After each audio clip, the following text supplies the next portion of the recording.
Pila ang tulo ka kopihan. Lima yan. Ang kada isa ato ka kapito.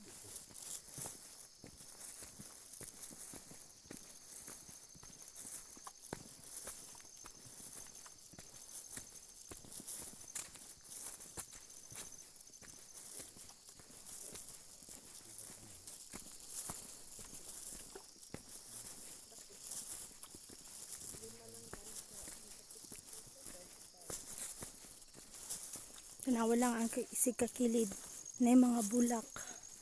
Everyday nga bulak. Ngunit bulak sa lasang. Mura lagi tuyog tanom. Nanguha po ko kining bulak sa lasang kanang mura og yogo-yogo. Kaya akong itanom.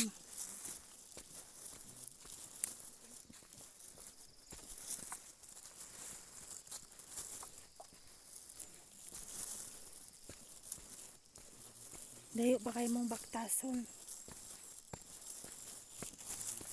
Padaw na may pauli noon. Ay. Para. Ni shortcut lang ko. Ako lang gi-off ang video. Post lang na akong video. Tapos ako na pong gi-on diri sa may mga bulak. Oh.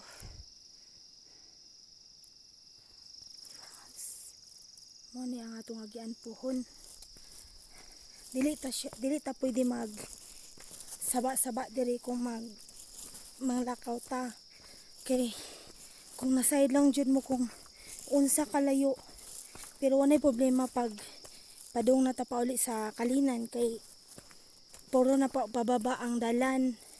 Pero pag padung pa ka sa laputan, kasagaran pataas, pasubida jud. So ay na lang jud pag-expect nga di ka ngakon mag-abot jud imong ginawa kay ang laputan man gud ang pinakataas nga bukid nga moy atong atuan. Super duper kakapoy, pero pray lang jud nga di lang jud takapuyon inig saka no, kay sa primero nga subida nato padung sa laputan murag mo surrender jud atong bagtak ug paa kay tungod sa kakapoy kay pasaka baya pero dili nun as in bakilid, pero kay nagsubay ra mo gud tag kasada kaysa magsigitag ambak-ambak og bungtod. Subay yung tag kasada nang tay isa ka bakilid nga sa kaon pero makaya ra nato og subida. Way problema, pero the best jud dito puy-an na nakoy nakuha dito nga upat ka humlat tamna nato nya isa payagan may problema. Okay, look kung unsa ka habog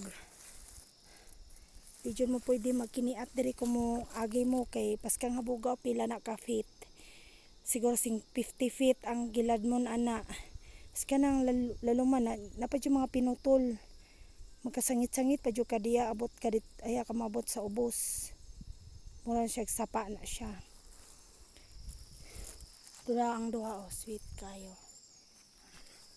muna ikauban ako.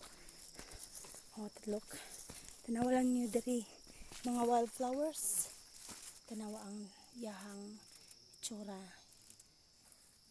nagdala ko ana. Okay, nindot kaya ang mga flowers dere di jud ninyo kamahayan flowers dere. Ow!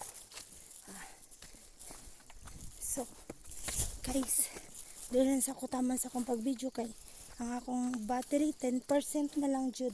Okay, bye.